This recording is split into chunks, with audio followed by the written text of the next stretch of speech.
Everything you're about to hear is for education and entertainment purposes only. Whilst we are licensed, we're not aware of your personal financial circumstances. Any advice is general advice. Equity Mates operates under Australian Financial Services Licence 540697.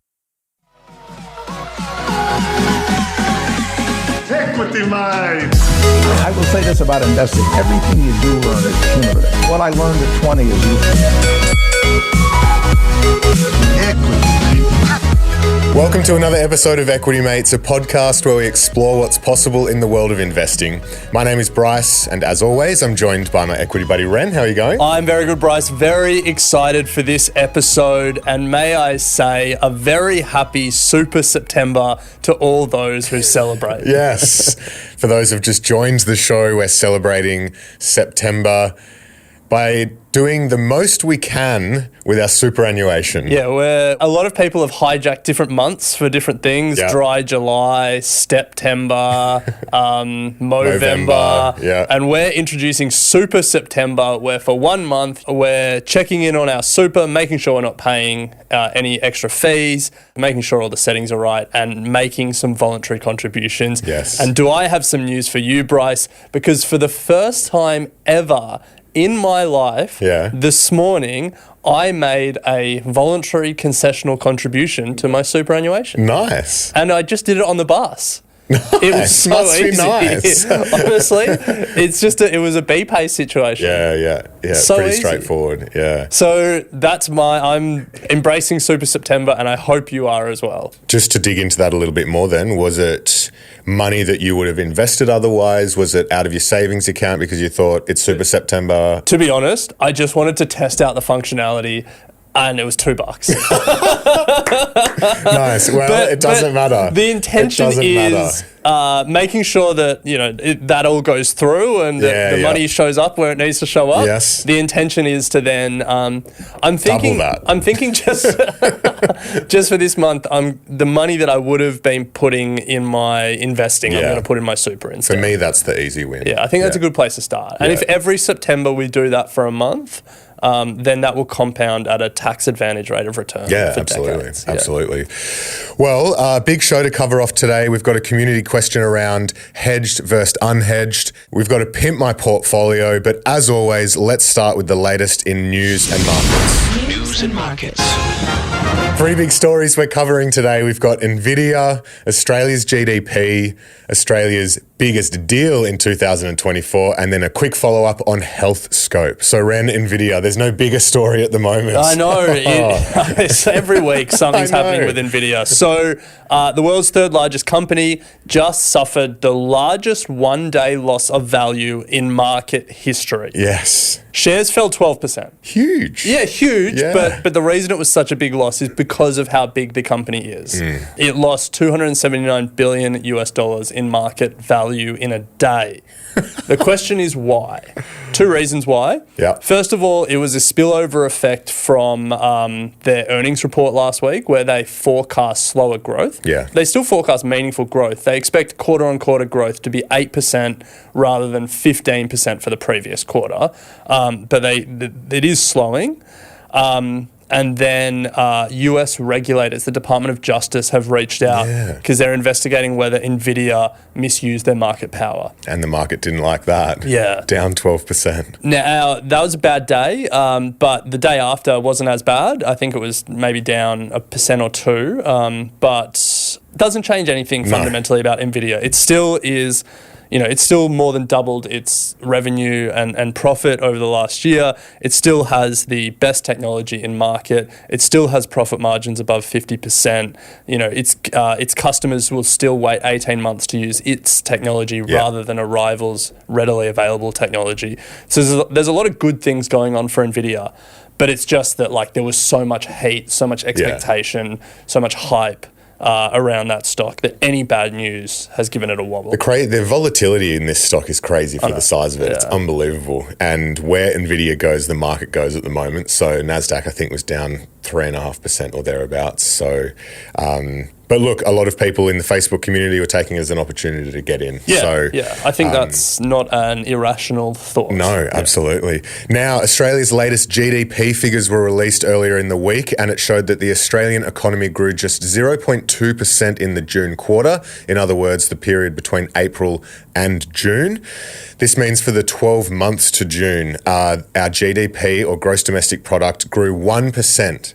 Now, to contextualise this, it's the slowest rate of annual economic growth since the early 1990s, Ren. Excluding the COVID period. Yes, which is, massive outlier. Yeah.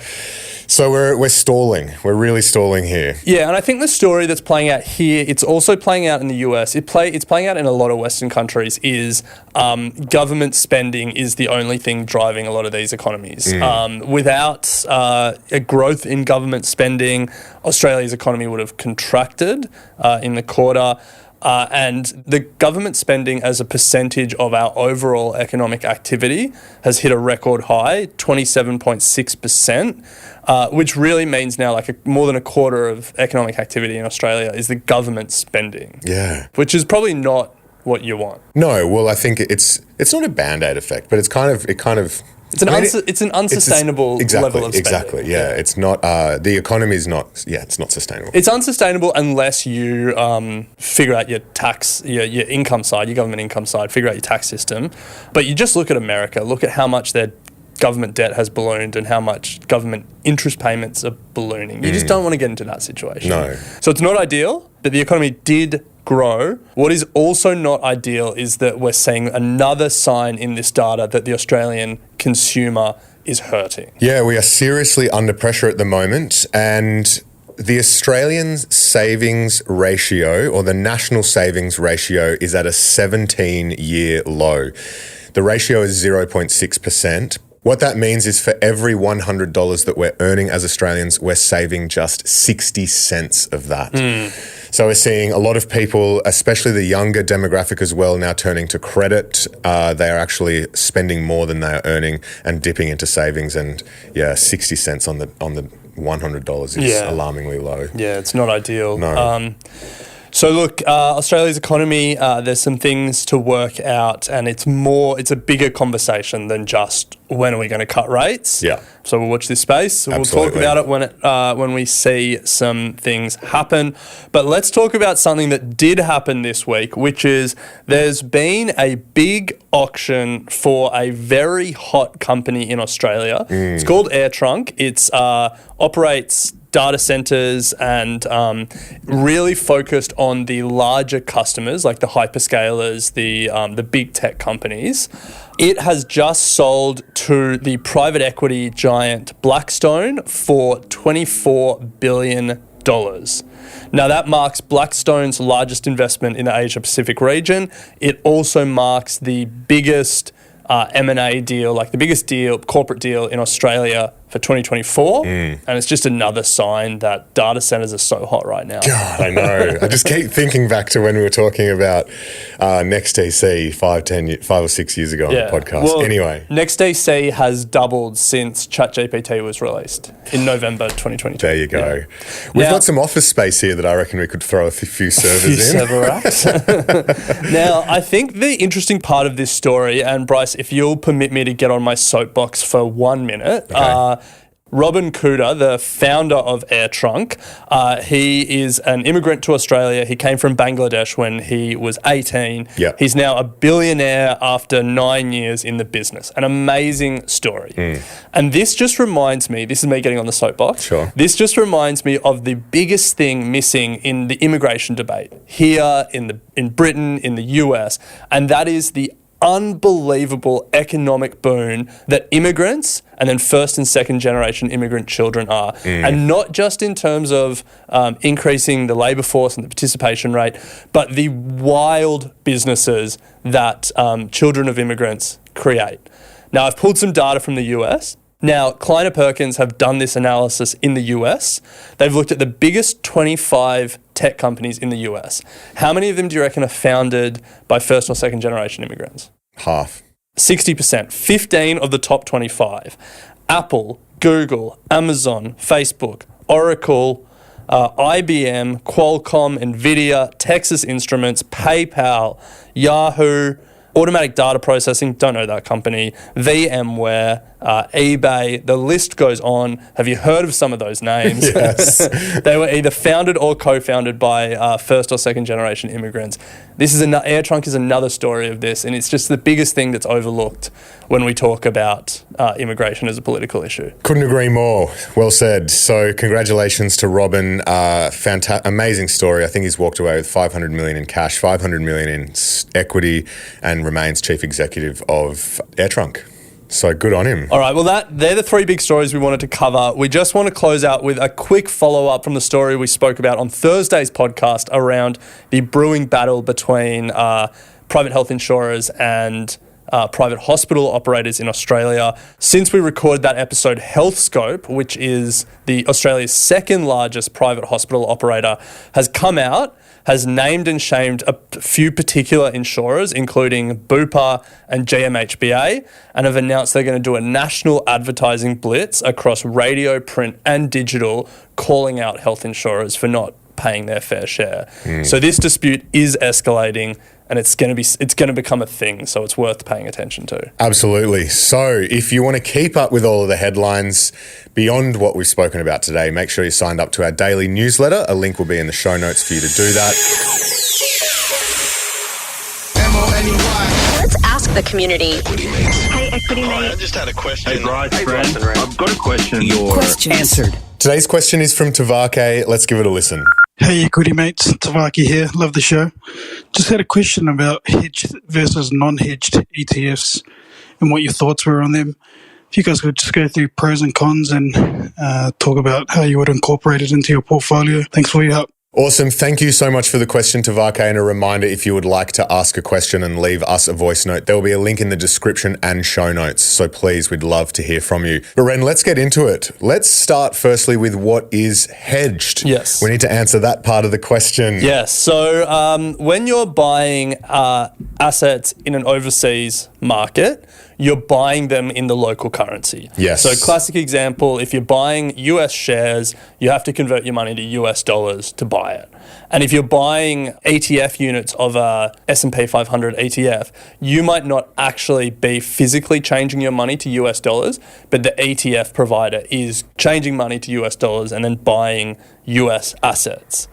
Now, that introduces currency risk where you're not only getting the benefit or the loss of what you invest in, but also the fluctuations between the currency that you bought the asset in and your home currency. Yeah. So in that example, the difference between US and Aussie dollar could either enhance or erode the gains that you make on the investment you make. So ETF issuers, to manage that challenge, have hedged ETF products where they hedge the currency risk and essentially take it out of the price. And so the movement of a hedged ETF is just the movement of the underlying asset that you've invested in, whereas an unhedged ETF gives you the movement of both the underlying asset and also the fluctuations in currency. I guess the question then becomes, if we're making an investment decision, we are often presented with hedged and unhedged options. Yep. So what are the pros, what are the cons when it comes to hedging? So I think there's one big argument for each. Yeah. So the argument for hedged is that your exposure is only to what you're investing in. Yes. And so your returns or your losses will be purely dictated by the thing that you've actually invested in, not by currency. Yeah. So that's the argument for hedging. The argument against hedging is that hedged products often have higher fees. And we've pulled out some examples to give you a sense. 3 ETFs are the IOO Global 100 by iShares. Unhedged, 40 basis points, 0.4%. Hedged, which is IHOO, 0.43. For global shares, VGS by Vanguard, 0.18% is unhedged, 0.21% is the hedged version of that ETF. And similarly, if we just want to invest in the US S&P 500, we can look at IVV, 0.04% unhedged, 0.1% hedged.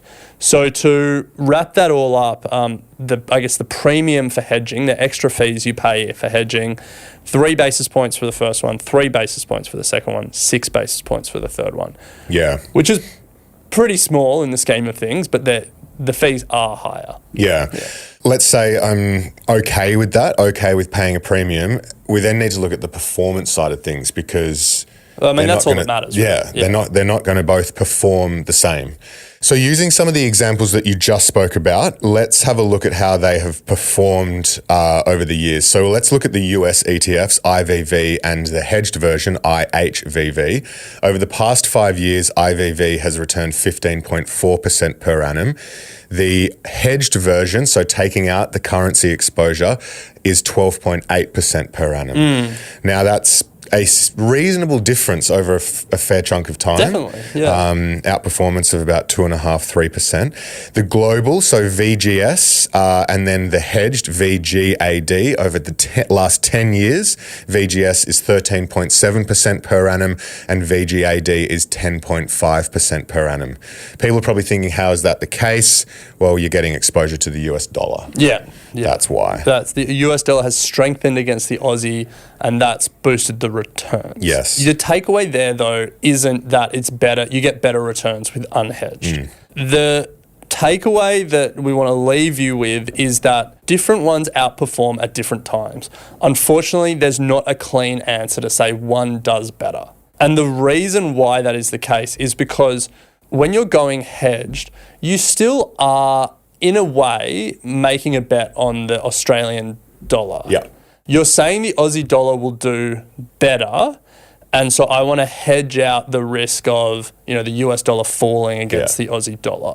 And that might be confusing to think about conceptually, but just the takeaway is if you look at a long time horizon, over different medium-term periods, so sort of like, 5 to 10 year periods, sometimes the hedged version has done better, sometimes the unhedged version has done better. In the late 90s and 2013 to now, the Aussie dollar was falling as global equities rose, which meant the unhedged version did better. And that's what the examples you gave us before, the unhedged version had done better.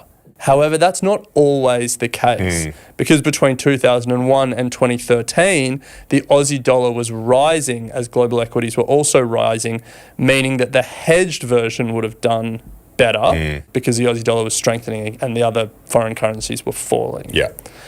But you know what the good news is, Bryce? Over the long term, the studies find it doesn't really matter. As currencies fluctuate, this is research from BetaShares that we can include in the show notes. They found that over the last 25 years, hedged and unhedged versions have generally broadly similar returns. Generally broadly similarly.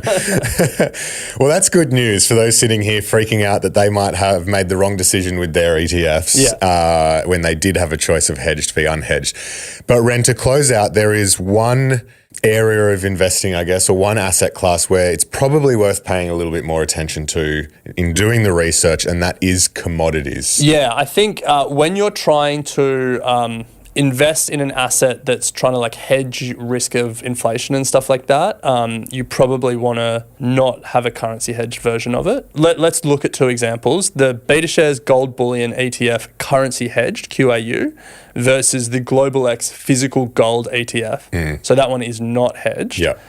The BetaShares version, QAU, over the past 10 years, it's returned 4.8% a year. The Global X version has done more than double that, 10.1% per year. Yeah. Massive difference there. Massive difference. Now, I guess just to really put a bow on it, how do we approach this? From my point of view, I do have some hedged ETFs in my portfolio, but it wasn't because I wanted to hedge. It was because at the time they were the only options available for what I wanted, and those were my geared ETFs. Otherwise, as the studies kind of show for me, it doesn't really make a massive difference. Yeah, I don't think about it too much. The only thing I would say is there's an argument that if you're trying to get global exposure to different asset classes and diversify yourself globally, there is also an argument that diversifying currency risk as well isn't a bad idea, just because so much of our lives are tied to the Aussie dollar in terms of that's what we get paid in and all of that stuff. And if the Aussie dollar strengthens, great. Like, we're getting paid in a currency that's stronger, and we own assets, in Australia, and the currency is stronger, great. But if the Aussie dollar weakens, at least you've got these overseas investments in foreign currencies and they're worth a bit more. So it's like you're kind of diversifying and hedging your personal currency exposure as well. Love it. Well, thank you for the question, Tavake. Keep them coming. As I said, if you would like to ask a question, there is a link in the show notes and in the description. We would love to hear from you. We're going to take a very quick break, and on the other side, we're going to be back with another Pimp My Portfolio. We'll be right back.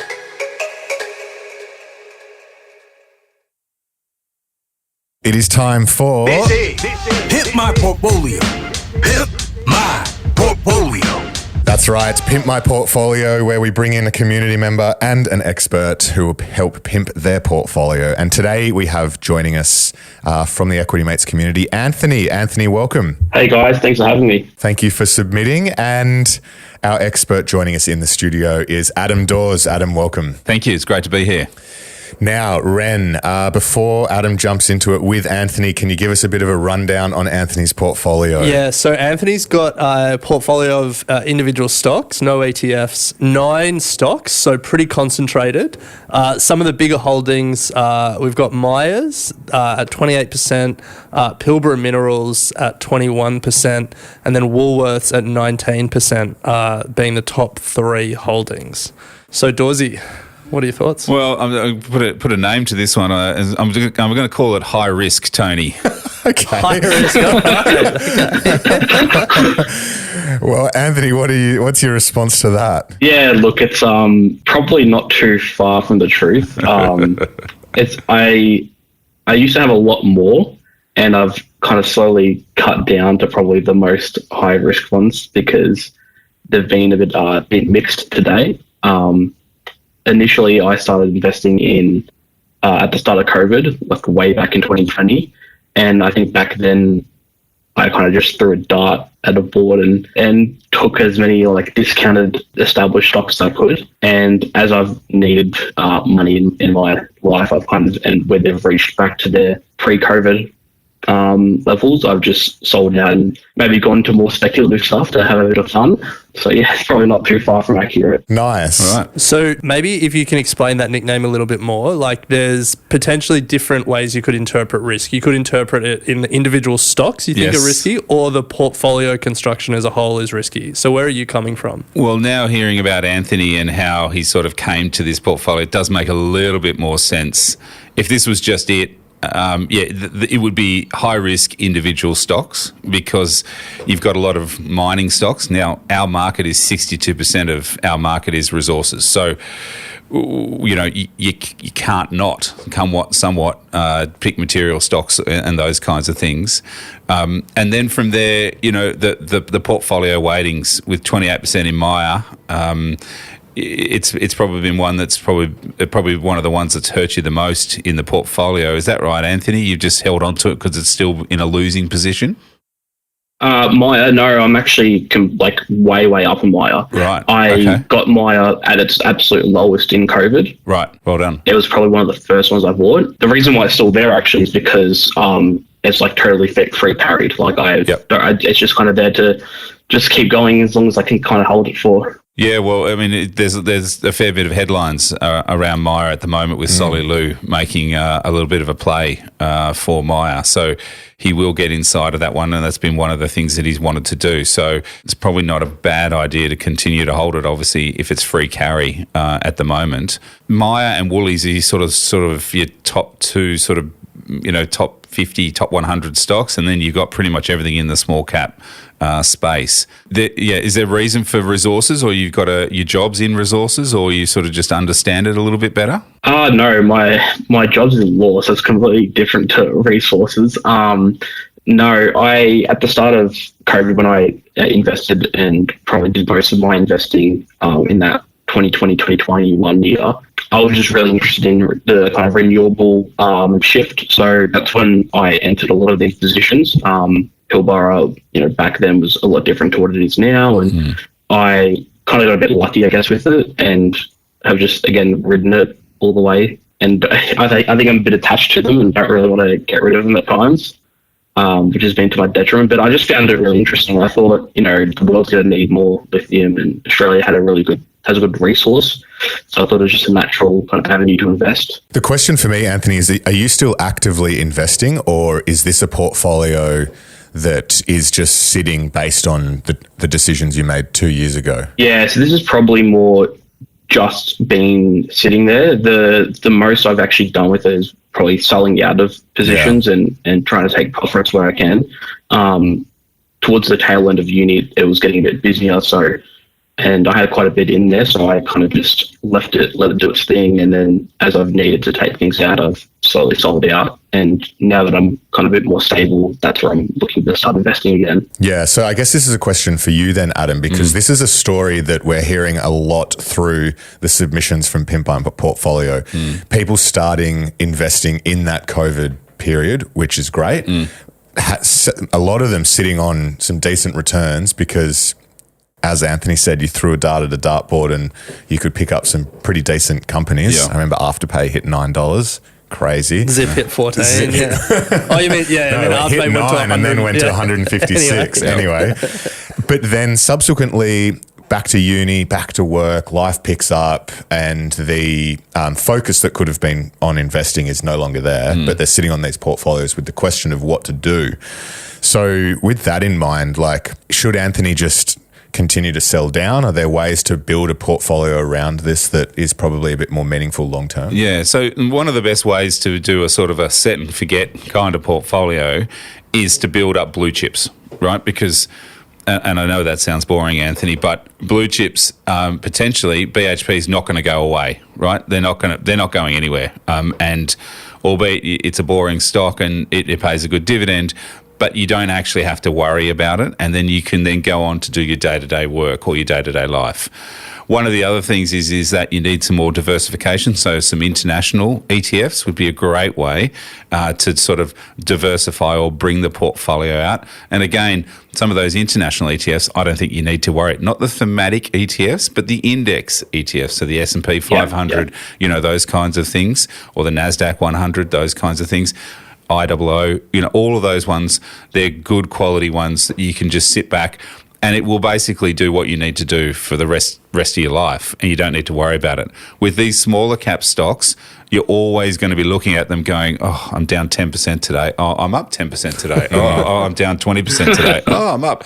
You know what I mean? So there's so much volatility. So if you're still keen to invest, what I would do is build out a good quality blue chip portfolio. Then you can muck around the edges with some really good resource, some specky stuff that's going to be the fun. But the mainstay of the portfolio, and if you don't look at it for a week, you know that BHP, I know it's boring, Commonwealth Bank, Woolies, which you've got, a telco, those kinds of things are going to be there for forever. And so that's what you want to be doing going forward. Dawes, you got to stop saying these stocks are boring, Well, I think boring is good. Over time, they compound. I mean, they do. I think about Bryce's wife who had some BHP in a bottom drawer and she didn't look at it for a while. And then when she did look at it, 5-7 years later, her reaction was like, oh my God, there's so much more than I had invested in. Yeah. There's nothing boring about that. And if you're doing dividend reinvesting as well, right, that's the key. It's that compounding that we just talked about, is the compounding over time. Everyone's young, except for me in the room, but everyone's young and they've got time, and that DRP, that compounding of that over the years, is absolutely fantastic. So, yeah, it's tough, but it is the way to build a portfolio. So one other thing, Anthony, and I'm just picking up we don't give personal investing advice here, but here's some personal life advice, we'll call it. You were saying that you were at uni during COVID, and then uni got busy, so you sort of stopped investing. But now it sounds like you've got a job, and I think you said you've got a job in law. So first of all, congratulations. But I reckon the best piece of investing advice we can give you is not about what to buy, but like the habits that you get in. Like you're early in your career. I'm just going to hazard a guess. You don't have a mortgage, you don't have a family. You're like in this economic sweet spot where you're earning a decent full-time salary and you don't have heaps of costs. So like just get in the habit of consistently putting money from every paycheck into the market, because you got time on your side and your expenses aren't as large as they might be in the future. Great advice. Yeah, no, and I think that's definitely something I've been meaning to do, so I really need to knuckle down on that. And yeah, with the ETFs, I think that's definitely something that I really need to look at as well, especially like an international ETF. So yeah, thank you for that. Nice. Well, I think that kind of brings it to a close. So just to kind of sum up there, I think the takeaway is there's some decent positions, but perhaps some that could be, sold or consolidated to get a bit more diversification internationally, particularly as well through some of those broad-based index ETFs. And who knows what's going to happen to Maya? I don't think I've seen Maya in a portfolio yet. So, well, I was having a look from the bottom of COVID. Maya's gone from like 10 cents to like 80 cents. Yeah, so well done. Yeah, absolutely. Yeah, thank you guys. Yeah, it was a very random one. I used to get a lot of weird looks at it, and I was like, "Nah, trust me, it'll be fine." Trust me. Nice. Well, good luck finding the next Maya, and thank you for jumping on and joining us today. Thanks for having me, guys. Well, if you would like to submit to Pimp My Portfolio, head to equitymates.com/contact. All the information is there. Similarly, if you'd like to speak to Adam Dawes about your portfolio and get some professional investment advice, head to equitymates.com/advice and we'll connect you with him. But Adam, as always, absolute pleasure. We'll leave it there. Thank you so much. It's great to be here. You have been listening to an Equity Mates Media production. In the spirit of reconciliation, Equity Mates Media acknowledges the traditional custodians of country throughout Australia and their connections to land, sea and community. We pay our respects to their elders past and present and extend that respect to all Aboriginal and Torres Strait Islander peoples today. This podcast is intended for education and entertainment purposes. Any advice is general advice only and has not taken into account your personal financial circumstances, needs, or objectives. Before acting on general advice, you should consider if it is relevant to your needs and read the relevant product disclosure statement. And if you're unsure, please speak to a financial professional. The hosts of this podcast and their guests may have positions in the companies mentioned. Equity Mates Media operates under an Australian Financial Services Licence 540697.